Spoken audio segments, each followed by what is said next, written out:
but I am really happy to be here today and really pleased to be able to talk to you about some of the incredible work that the team here at FIFA are doing in the space of Football Performance Insights. So what I'd love to talk to you today about is essentially a little bit on the background of the team, where we started, where we came from, why we exist, some of the processes that we have across our different workflows, whether that's in football performance analysis, our data collection processes, or our data science and engineering team, why we've built the team in the way that we have, then ultimately how we bring that all together at the end to provide a real detailed and high-level service to our member associations during FIFA tournaments, but also how we grow and drive and deliver even deeper insights than have ever been available before, and look to share that with the rest of the world under global football development. So, as a starting point, it's probably worth going back a little bit to understand why FIFA's Performance Insights team was set up in the way that it was. So how did we get here? I think it's probably a reasonable question of why are FIFA investing so much in this area? We don't need competitive edge. We're not trying to train to win a match on Saturday. That's not our key goal. So what are we trying to achieve by investing so heavily in the area of Football Performance Insights? Ultimately, we started here, which was the vision that we were given by Arsene Wenger, Chief of Global Football Development, back in 2018. So to improve football understanding and experience by creating enhanced football intelligence. So by creating metrics and football understanding that hadn't previously existed. In order to do that, we wanted to make sure that was a combination of technical observation through our technical experts and football data analytics. In order to achieve this goal, we needed to make sure that first, we had a data set that was going to allow us to deliver a deeper level of insight than had ever been available before.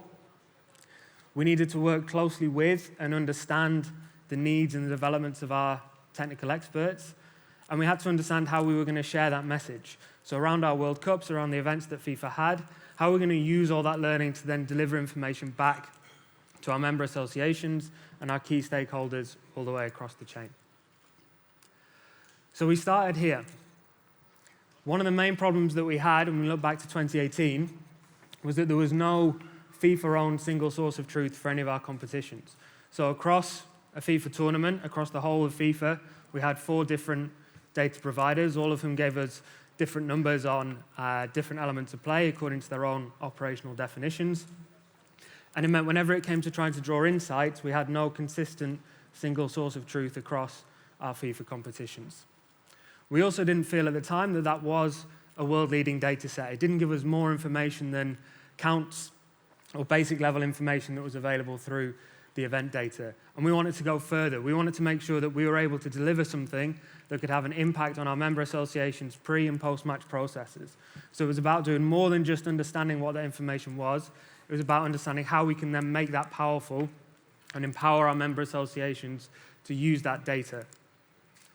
Further, we wanted to create new and pertinent insights into football development on the global scale, to share with coaches, to share with practitioners, and to share with the wider public. So whether you're a head coach of a senior team across the men's and women's game, we want to be able to deliver insight into performance that can impact their practice.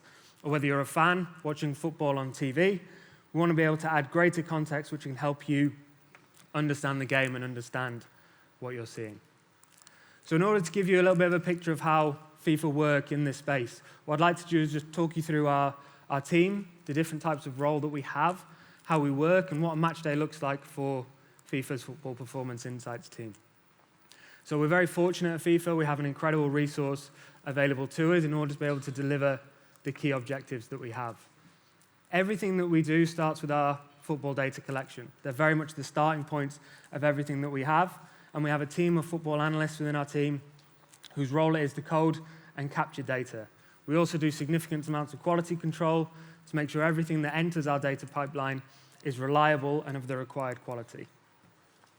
We then have a team of data engineers whose responsibility is to oversee that pipeline and that infrastructure to make sure that the data that comes into us is then processed, enriched, and delivered to our key stakeholders in a timely fashion. We have a team of data scientists who are responsible for going deeper into that data to do longitudinal research to tell us more than just what is visible through the naked eye and observation. We have our data insights analyst team who are responsible for the visualization of data, helping us add that context and turn it into content which can impact practice and performance. We have our performance analysts, who act as that bridge between the video, the data, the information, and then finally, of course, they're the bridge to the technical experts. So every single tournament FIFA we have a technical study group, predominantly made up of current or former coaches, who help us understand the game on a much deeper level through their previous observation. And by combining the performance insights team that we have with the technical experts, we work towards that vision of global football development as set out by Arsene. So what does it look like if you were to just zoom right out as far as you could when a match is going on at Men's World Cup Qatar 2022 or Women's World Cup Australia and New Zealand? What do our different teams look like and how are we working? So if we imagine we go back to Spain v England, final of the Women's World Cup, where were our team based and what kind of different processes were ongoing in order to be able to deliver the outputs that we can. So the roles that you saw previously break down into three key areas across our team. So we have our football data collection unit, we have our data science and engineering team, and we have our football performance analysis team.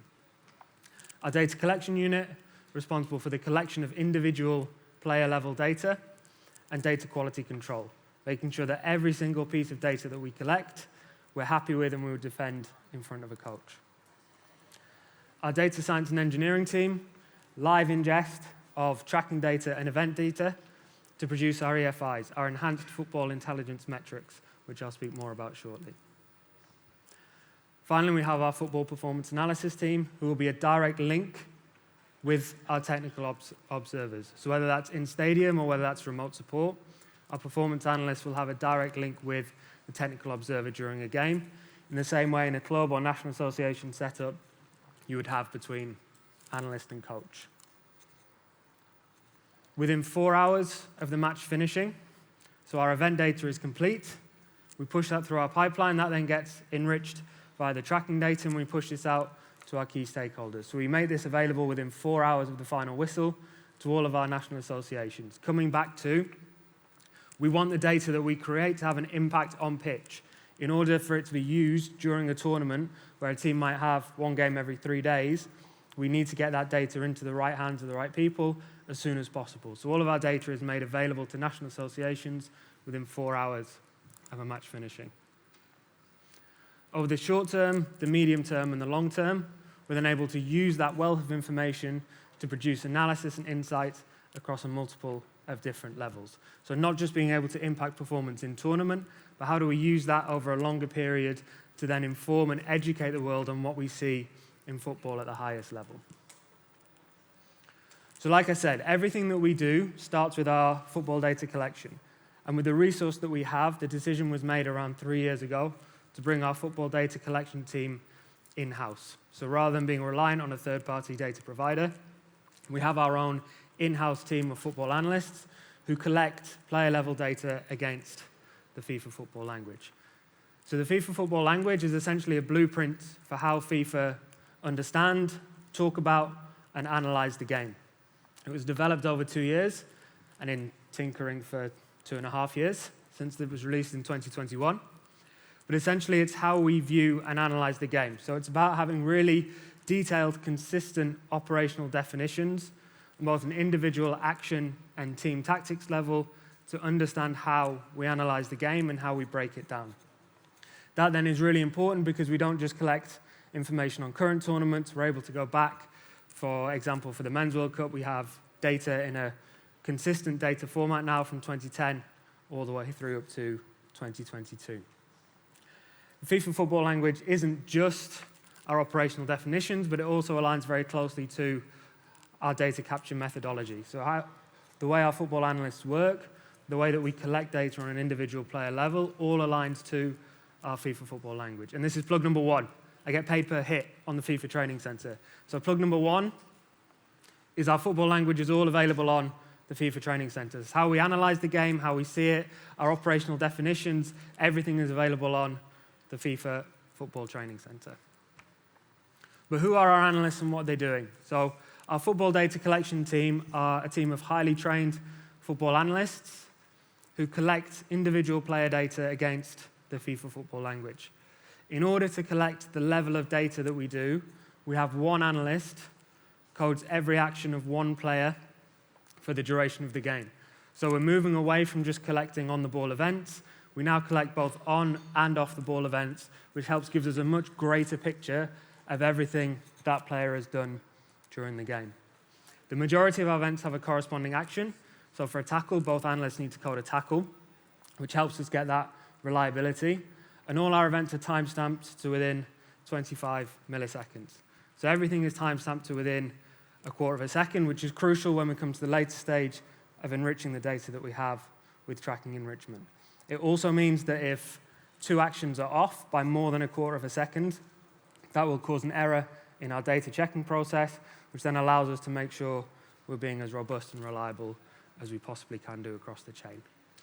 Not only do we collect our performance data set, we also have a bespoke data set for refereeing. We have a data set directly for our medical team, and we even have a football language for both futsal and beach soccer. Just to give a little idea of the scale, so this is what we looked like during Men's World Cup 2022. So this was in the ICC in Newport. So you can see, in order to be able to deliver the data in the required timeframes, we needed to have a team of 52 football analysts for the duration of the tournament. That was to be able to cope with 4 matches per day, plus having 2 matches running simultaneously. So what you can see on the image is essentially 2 full teams. We have 21 analysts coding 1 match, plus 1 analyst coding the referee, 1 managing the match, and then 1 doing our data quality controls. If you can see on the picture, everybody has a headset, so everything is aligned to each other. The analysts will communicate, and they can communicate with the quality control as well. So in order to be able to deliver what we need to do, we have 1 analyst per player, giving us a full team of around 52 by the time we get to our major tournaments. So whilst all this is going on, either remote, as our analysts are based sometimes, or in person around our major competitions, we also have our data science and engineering team. So our data science and engineering team, whilst the match is going on, are bringing in live event data and live tracking data and synchronizing these in order to produce enhanced football intelligence metrics. Not only do we create these metrics and push these out across our own internal teams, but also to our media rights licensees, we're also benchmarking all of this data live against previous tournaments so that we can quickly and easily identify examples of outstanding performance. So these are our enhanced football intelligence metrics. And if any of you watched the coverage, especially of Women's World Cup over the summer, you will have seen a lot of examples of these appearing during broadcast. So we have some that are designed for lower third graphics, as you can see on this image. Others, as you saw in the previous image, that were designed for media and broadcasters to use during halftime. But essentially, all of these metrics are either solely tracking data, solely event data, or in most cases, a combination of the tracking and event data. And what we're able to do is push these out live. And during World Cup 2022, we even had a direct link to the broadcast team where we could then understand the game and suggest specific metrics be shown on screen at specific times with information surrounding why we thought that was important. So again, we're trying to take the analysis and insight away from being within a bubble or within FIFA's own environment and push that out to as many people as we possibly can, helping the average fan understand the game on an even deeper level. Finally then, we're also benchmarking all of this information and turning this into push notifications that we send to our analysis team in match, but also to broadcasters. Because what we want to be able to do is identify where we see outstanding performance and very quickly have that at our fingertips to then be able to dive deeper into that information, potentially post-match. So on the left, you can see an example of a lot of benchmarks being broken in one particular game. But all of these benchmarks go straight through to a media and broadcasting team who can then utilize that. They also go through to our technical observers who in turn can use that as part of their match observations. Really important in this is that we benchmark tournament specific. So Women's World Cup is only benchmarked against previous Women's World Cups. Men's under-17s, which we have in November this month, will be benchmarked against previous Men's under-17s World Cup. So what we're able to do is very quickly identify where we see a performance, either on a team level or an individual level, which is worthy of further investigation.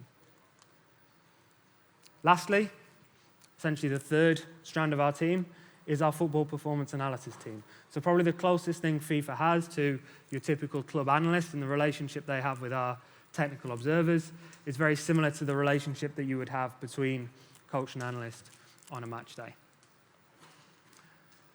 So our football performance analysis team are always supporting our technical observers in match. In Qatar, we were very fortunate because of the footprint of the tournament. We were able to have a performance analyst sat with the technical observer at every single game. But naturally, this isn't always the case depending on the footprint of the tournament. So just to give an idea of how this worked in Sydney, in the stadium, we would have our technical expert, often sat on the media tribune, and they would be bringing in a minimum of 4 camera angles to an iPad, which they're accessing through Piston, and then being able to flip through the different angles, but also make clips, code some bits of data, which then get pushed through to our analysis team as well.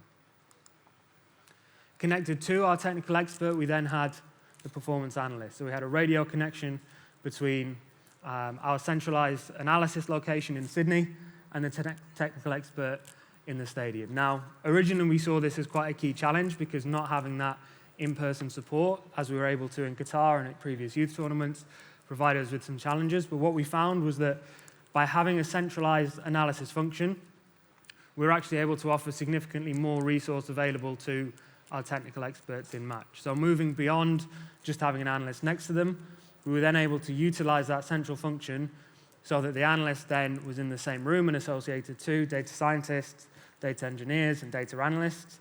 So as that relationship developed, and as we got performance questions coming in live from our technical experts, we're able to very quickly analyze, go deeper, and then find more information and feed that back to our technical experts.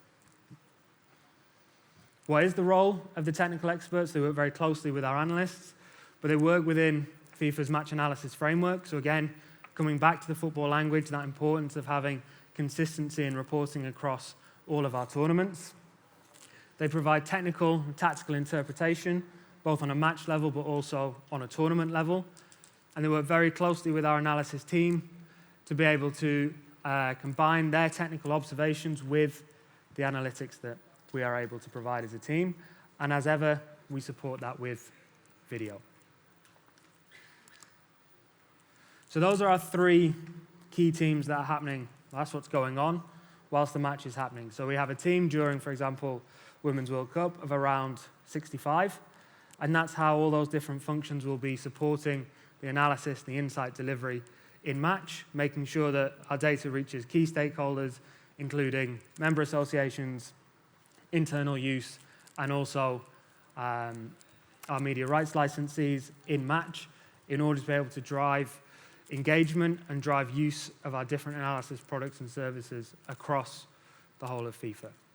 Once the game finishes, how do we then enrich that data that we've collected and then provide that to our different member associations in a format which is digestible, easy for them to use, and can very quickly and easily have a direct impact on their pre- and post-match processes. Because like I said at the start, everything for us is about driving development on the grass and driving change on the grass as well. It's not for this to exist in a silo. It's about how do we educate and how do we show that we can show development and improvement in on-pitch performance.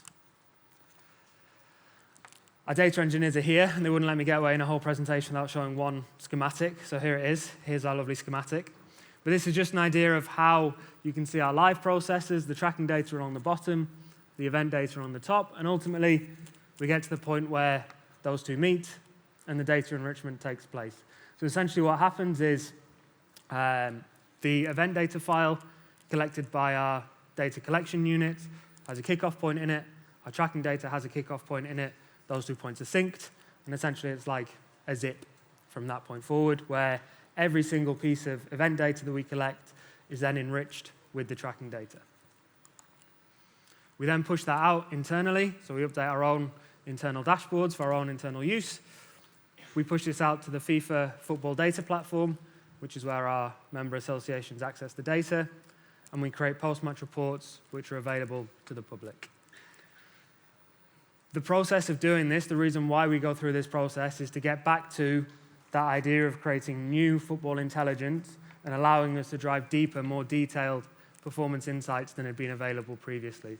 So this means that every single data point that we collect now all of a sudden has this football context surrounding it. So we know through the event data that player A made a successful pass to player B, but through this enrichment, we know exactly where both of those players were stood. We know what unit they were in. We know what the opposition shape was. We know what opposition units were in place. We know whether a pass broke the line of an opposition unit. We know if that was a defensive unit. We know what shape both teams were playing. We know what phase of play they were in, so we can look at how successful teams were in counter-attack. We can look at how successful they were in a mid-block. All of a sudden, through the enrichment of the event data, with tracking data at every single level, it allows us to be able to go much deeper into the data and give the football context rather than just looking at counts of specific actions. Lastly then, on our outputs, so once we have all this information, how do we then deliver this to our different key stakeholders? So we have our unified event model, which is in JSON and CSV. And if anybody's interested in learning more about that, Cyrus, our data engineer, spoke about it this morning. He's also in the room. I'm sure I'll happy to answer questions later this afternoon. What was really important to us was we also wanted to create files that didn't need a member association to have a full data science and data engineering department in order to be able to work with the data.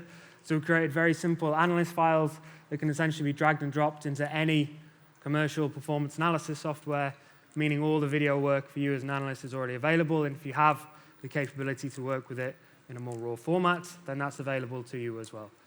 One of the best bits of feedback we had from the World Cup was essentially an analyst saying to us that the level of data that we provided to them, working on their own within their member association, was the equivalent of having 1 or 2 additional members of staff within their backroom. So the opportunity then for FIFA to be able to empower the national associations with the use of our data to be able to drive their own pitch performance and impact pre-match, post-match workflows is massive. Lastly, we also have our post-match report, which is going to flick through now, and I realize how big these screens are, probably makes some people feel a bit dizzy. It goes quite fast, sorry. Every single one of these post-match reports, which we do for every FIFA tournament, so not just our senior tournaments, but our youth tournaments as well, every single one of these reports is made available to the public, which is essentially the visualization of every single one of our data points, which in total, for one match, is around 14,000 to 16,000 data points per game. But our post-match report is essentially all of that information distilled as much as we can into a 52-page report, which as soon as the data is available to national associations, it's available to everybody in this world as well. So, plug number 2, all of our post-match summary reports are available on the FIFA Training Center, which if you scan this, will take you directly to the Women's World Cup. But every single post-match report that we do, it's available to the public. And we had some really nice use cases, both in member associations, utilizing the post-match reports in their pre-match processes, also some media and broadcast using the post-match reports to learn more about the teams that they were going to be commentating on. And we see this as a real important public-facing part of the work that we do to allow people, essentially everybody in this room, to be able to access the same level of depth in the data as our national associations are.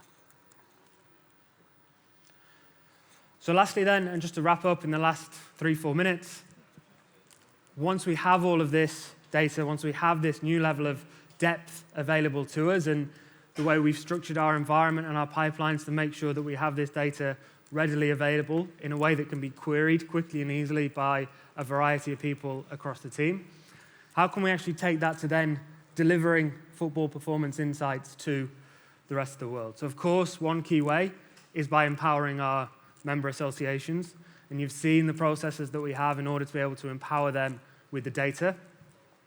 But internally, how can we use all of this information to deliver impact in different areas, whether that's to coaches, whether that's to practitioners, whether that's back to analysts? How do we take the work that we do and deliver that back into the community under the umbrella of global football development?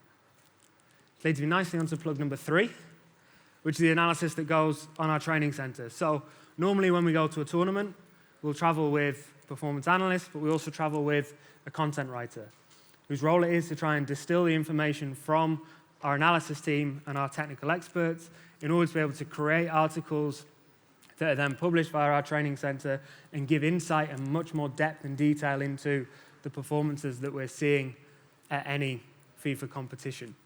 So our aim is to educate and share knowledge of the game at the very highest level, whether that's youth, whether that's senior.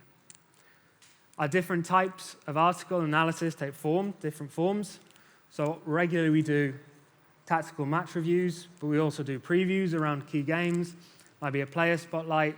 We do data-driven insights into group-level performance, and we also deliver different articles based on what we're seeing in the tournament at that specific moment, which allows us to share that information with a really broad group of people.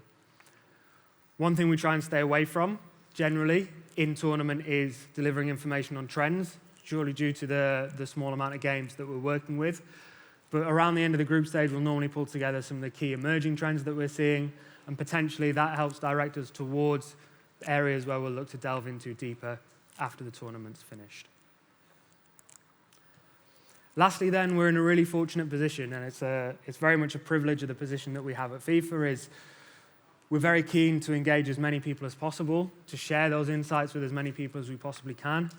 But occasionally we also get the opportunity to deliver to an incredibly technical audience. For example, our Coaches Forum after the Men's World Cup, where we delivered in a closed room to the 32 head coaches of the participating member associations.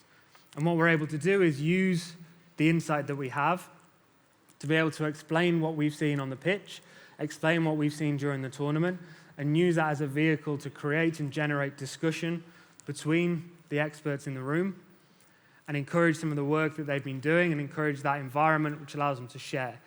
Once we have that information, that's how we can really get into the detail of global football development and sharing that with a broader audience. So just to give an example of the type of data that we're able to provide, one of the key things we saw from Men's World Cup 2022 was a significantly increased use of teams in a mid-block, not just as a defensive strategy, but also how they set up in a mid-block in order to then be able to counter-attack. And one thing we saw of the 10 most compact teams in the tournament, 8 of those qualified for the knockout stages. We can then go through and show specifically in a mid-block how compact were each of our different 32 member associations when they set into a mid-block. One of the most interesting aspects for us was Morocco, first semi-finalists from CAF, obviously ranked second on this in terms of how compact they were in a mid-block and was a key part of their strategy in progressing through the tournament. We're then able to look very specifically into Morocco, and you can see how compact they were when taking into a mid-block, especially in the round of 16 and the quarter-final games against Spain and Morocco. And then in the bottom right, you can see we're very quickly and easily able to compare that against the tournament average. So not just looking at how did Morocco perform, we can see them against every other member association. Then we can drill deeper down into how did Morocco perform on a game-by-game basis when they were in a mid-block, and how does that compare to what we saw as a tournament average. And of course, all of this data that we collect, we're very easily and quickly able to run that against video and collect the corresponding video clips. So in this example, you can see how Morocco set up in their mid-block, able to get pressure on the ball in a dangerous area and turn that into an attacking opportunity and an attempt at goal.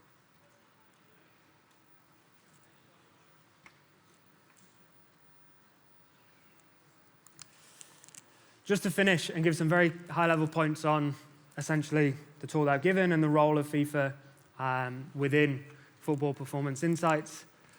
We exist to learn more about the game, and we've set up a lot of different, very highly technical processes in order to be able to allow us to learn more about the game at the very highest level.